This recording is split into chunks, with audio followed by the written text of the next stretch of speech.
علیکم اسٹوڈنٹس، ہمارا آج کا ٹاپک وہ ہے جسمانی معذوری کے لحاظ سے خصوصی بچے۔ جیسے کہ پچھلے ہم نے ٹاپک میں ذہنی معذور بچوں کے بارے میں بھی پڑھا تھا، یعنی استثنائی بچوں میں کون کون سی اقسام آ جاتی ہیں۔ انہی میں سے ہم نے ایک آج فزیکلی ایکسیپشنل جو چائلڈ ہوتے ہیں یعنی جسمانی معذور بچے، ان کے حوالے سے آج ہم جو ہے اپنا ٹاپک ڈسکس کریں گے۔ جسمانی نقائص اور صحت کے مسائل کی وجہ سے جسمانی معذور جو ہے اس کے شکار جو بچے ہیں ان کی بہت ساری اقسام ہیں، اور ان کی شدت اور اثرات بھی مختلف ہوتے ہیں۔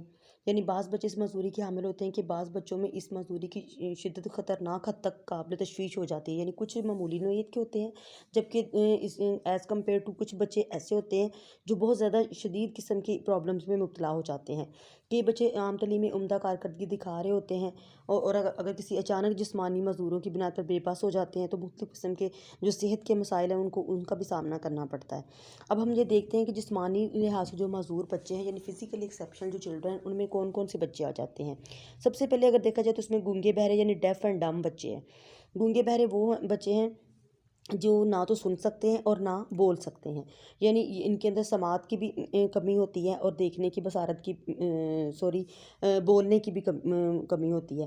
بہرا پر ہونے کے سبب ان کے بولنے کی صلاحیت جو ہے وہ دم توڑ چکی ہوتی ہے اور وہ گونگے بھی ہو جاتے ہیں۔ ماضی میں گونگے کا لفظ جو ہے بیوقوف لوگوں کے لیے استعمال کیا جاتا تھا، تاہم خاص تعلیم میں گونگے بچے بہرے بچے جو ہیں سے مراد وہ بچے ہیں جو بولنے اور سننے کی صلاحیت سے محروم ہوتے ہیں۔ یعنی ماضی کی نسبت آج کل اس کے جو بارے میں جو ڈیفینیشن ہے، جو اس ٹرم کی تعریف ہے، وہ چینج ہو چکی ہے۔ تو سب سے پہلے دیکھتے ہیں بہرا پن جو ہے اس میں کون کون سی اقسام ہو جاتی ہے، کیونکہ یہ بچے بہرے اور گونگے دونوں طرح کے ہوتے ہیں۔ تو بہرا پن میں ہلکا نقص آ جاتا ہے، درمیانہ نقص آ جاتا ہے، یعنی چھوٹی مائلڈ سی پرابلم ہو سکتی ہے، یا کوئی تھوڑی سی اس لیول کی کہ کسی حد تک یہ بچے عام بچوں کے ساتھ بیٹھ کے بات چیت بھی کر سکتے ہیں، ان کی بچوں چیزوں کو ان کا آنسر بھی کر سکتے ہیں، اور کافی حد تک یہ کوشش بھی کر لیتے ہیں کچھ دوسروں کو اپنی بات سمجھانے کی۔ لیکن اب اس میں تھرڈ نمبر پہ آ جاتا ہے وہ شدید نقص ہے۔ یعنی شدید نقص میں دیکھا جائے تو یہ بچے جو ہیں اس حد تک مطلب گونگے بہرے کی اس ٹرم میں چلے جاتے ہیں کہ ایسے فرد کو بہرا پن کی شدید حالت کا سامنا کرنا پڑتا ہے، اور گہری حالت جو ہے بچے کی زندگی پر بہت زیادہ اثرات مرتب کرتی ہے یا بہت زیادہ گہرے اثرات ڈالتی ہے، اور وہ اعلیٰ سماعت کے باوجود بھی بات چیت کرنے سے قاصر ہوتے ہیں۔ اعلیٰ سماعت سے مراد ہے جو کان کے ساتھ ایک ہیئرنگ ایڈ جس کو ہم بولتے ہیں وہ لگاتے ہیں وہ، لیکن اس کے باوجود بھی وہ اس کو یوز کرنے کے باوجود بھی وہ دوسروں کی بات سمجھنے سننے سے قاصر ہوتے ہیں۔ پھر ہے بہرے گونگے پن کے اثرات جو ہے۔ اب نیکسٹ اس میں آ جاتا ہے کہ بہرے گونگے پن کے اثرات میں اگر ہم دیکھیں تو سب سے پہلے نفسیاتی اثرات ہیں۔ ان دونوں مطلب کس وجہ سے بچے جو گونگے اور بہرے، ایک تو بچے پیدائشی ہوتے ہیں، اور کچھ بچے ایسے ہیں جو کہ وقت کے ساتھ جو کہ بالکل ایک نارمل بچہ دنیا میں آتا ہے، لیکن وقت کے ساتھ کچھ اس کے ساتھ ایسی پرابلم ہو جاتی ہیں جس کی وجہ سے نفسیاتی اثرات بھی ہو سکتے ہیں، جس کی وجہ سے بچے گونگے اور بہرے کی ٹرمز میں چلے جاتے ہیں۔ مثلاً بیشتر جو بچے ہیں وہ جھگڑالو پن، کنارہ کشی کا شکار ہو جاتے ہیں۔ ان کی نفسیات کے اوپر یہ جو نا بہت زیادہ افیکٹ کرتا ہے، یہ چیز جو ہے ان کا یہ جو نقص ہے، یعنی جو بچے بائی برتھ گونگے بہرے ہوتے ہیں وہ نفسیاتی طور پہ بھی تھوڑا سا احساس کمتری کی طرف چلے جاتے ہیں۔ پھر وہ نارمل بچوں کے ساتھ جو نہیں مطلب اپنا ایک ایڈجسٹمنٹ نہیں کر پاتے اور وہ ان سے پیچھے رہ جاتے ہیں۔ پھر معاشرتی اثرات بھی ہیں کہ وہ ہر وقت کسی نہ کسی مسئلے میں مبتلا رہتے ہیں، دوسروں کے ساتھ ایڈجسٹ ہونے میں، ان کے ساتھ بات کرنے میں، ان کو بولنے اور سننے میں کافی حد تک ان کو دشواری پیش آتی ہے۔ پھر اس میں جذباتی اثرات بھی آ جاتے ہیں کہ ان بچوں کے ساتھ تھوڑے سے جذباتی طور پہ بھی یہ بچے جو ہیں اپنے آپ کو دوسروں سے تھوڑا سا کمتر فیل کرتے ہیں، یعنی یہ بچے جو ہیں بالواسطہ طور پر بچے کی ذہنی اور عقلی صلاحیتوں کو جو نا یہ چیز وہ مفلوج کر دیتی ہے، یعنی وہ اپنے خیالات کا تبادلہ نہیں کر سکتا، یعنی وہ اپنی بات دوسروں کو آسانی سے سمجھانے سے قاصر ہوتے ہیں۔ پھر زبان دانی کے اثرات بھی آ جاتے ہیں، یعنی زبان دانی کی نشو و نما یا زبان دانی کے حصول میں مختلف عوامل کا بھی اثر ان پہ پڑتا ہے۔ پھر زبان دانی کے سماعتی محروم بچے کی زندگی پر منفی اثرات مرتب ہوتے ہیں، وہ اس لیے کہ معذوری کے سبب معاشرے میں ان کو نمایاں جو ہے مقام حاصل نہیں ہو پاتا۔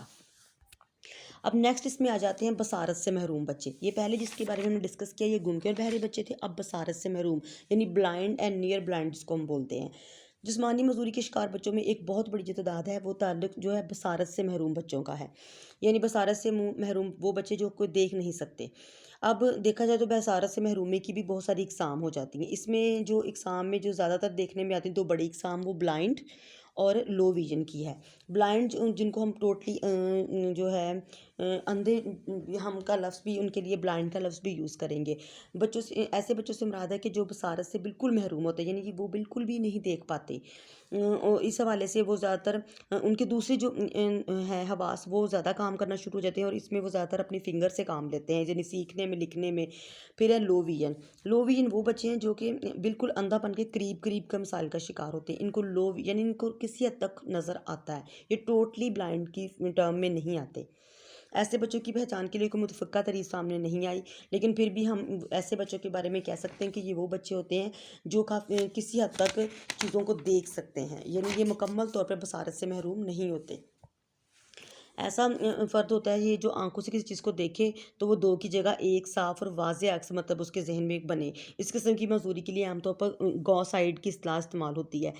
پھر ہے ایسے افراد جو تیز خاص جو ان کا دھوپ برداشت نہیں کر پاتے اور دیکھنے میں دشواری محسوس کرتے ہیں، یہ فوٹوفوبیا کا شکار ہوتے ہیں، یعنی ان کو دھوپ میں نظر نہیں آتا. پھر ایسے افراد ہیں جو بچوں میں جو اندھا پن ہے وہ دیکھا جائے تو کیوں پیدا ہو. اس کے جواب میں ماہرین نے 2 وجوہات بیان کی ہیں. ان میں کے نزدیک ایک بنیادی وجہ کسی بچے کے دنیا میں آنے سے قبل بصارت سے محروم ہونا ہوتی ہے، اور ان کو پیدائشی اندھے کہا جاتا ہے. جبکہ ماہرین کے نزدیک اندھے پن کی دوسری بڑی وجہ دنیا میں آنے کے بعد کسی حادثے کا شکار ہو جانا، کسی بیماری کی بدولت ایسا ہو جانا یا بصارت سے محرومی ہو جاتی ہے. دوسری وجہ کا شکار جو بچے ہیں اپنی ابتدائی دیکھنے کے عرصے کی یادداشتوں سے باقی زندگی میں فائدہ اٹھاتے ہیں، یعنی شروع میں اگر جب ان کو نظر آ رہا ہوتا تو پھر وہ اپنے مائنڈ پہ وہ ماضی کی چیزیں لے کر آگے چلتے ہیں. اب نیکسٹ اگر ہم دیکھیں تو اس میں آ جاتے ہیں ہڈیوں کے نقائص کے سبب معذور جو بچے ہیں. اب ہڈیوں کے نقائص میں دیکھا جائے تو بہت ساری چیزیں آ جاتی ہیں، جس میں پاؤں کے نقائص ہیں، بازو کے نقائص ہیں، ہڈیوں کی معذوری اور ٹیڑھا پن ہے، جوڑوں کے نقائص آ جاتے ہیں، کمر کے نقائص ہے، کٹے ہوئے اعضاء آ جاتے ہیں. پھر نقص تکلم کا شکار بچے، وہ جو صحیح بول نہیں سکتے، مطلب ان کی اسپیچ میں پرابلم ہوتی ہے. کہ ساری چیزیں جن کا تعلق ہماری فزیکل اسٹرکچر سے ہے، ہماری ہڈیوں سے، ہماری بونز کے ساتھ ہے، وہ ساری چیزیں ہماری ہڈیوں کے نقائص کے سبب میں آ جاتی ہیں. ایسے بچے بھی دوسرے لوگوں کی بچوں کی نسبت اپنے آپ کو کمتر فیل کرتے ہیں. ان کے ساتھ کوئی ایسا جس کی وجہ سے عام بچوں کی طرح چل نہیں پاتے، دوڑ نہیں سکتے، دوسرے بچوں کے ساتھ کھیل نہیں سکتے، کسی چیز کو کیری نہیں کر سکتے. تو پھر کٹے ہوئے اعضاء ہوتے ہیں، جس میں کوئی فنگر، ہاتھ، پاؤں، یا تو وہ بھی اپنے آپ کو دوسروں سے کمتر فیل کرنا شروع ہو جاتے ہیں. کمر کے نقائص میں ریڑھ کی ہڈی کا مسئلہ آ جاتا ہے. پھر بولنے میں بچوں کی زبان صاف نہیں ہوتی تو وہ تھتلا کر بولتے ہیں یا تھوڑا اٹک اٹک کر بولنا، جس کی وجہ سے دوسرے بچے ان کے لیے مذاق جو ان کو کا نشانہ بناتے ہیں. تو یہ ساری چیزیں جو ہیں وہ جسمانی معذور بچوں کے میں ہی آ جاتی ہیں. یعنی دیکھا جائے تو ان ساری معذوری کا تعلق بچے کی جسمانی معذوری میں آ جاتا ہے، جس میں گونگے بہرے، بلائنڈ اور ہڈیوں کے نقائص والے یہ سارے بچے اس میں شامل ہو جاتے ہیں.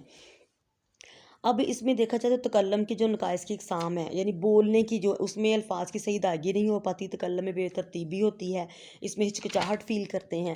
یہ ساری چیزیں جو ہیں ان کے اس میں چیز میں شامل ہو جاتی ہیں کہ ان کو بولنے میں بہت ساری پرابلم فیل ہو رہی ہوتی ہیں. یعنی بولنے کے لیے وہ اپنے پٹھوں سے صحیح طریقے سے کام نہیں لے سکتے. بعض دفعہ بچے جو ہے منہ کی بجائے ناک میں بولنے پر مجبور ہوتے ہیں، یعنی ان کو کوئی ایسا فزیکلی وہ بون کا پرابلم ہوتا ہے تو وہ بچے صاف آواز میں نہیں اپنی بات سمجھا سکتے، پھر الفاظ کی صحیح ادائیگی نہیں کر سکتے.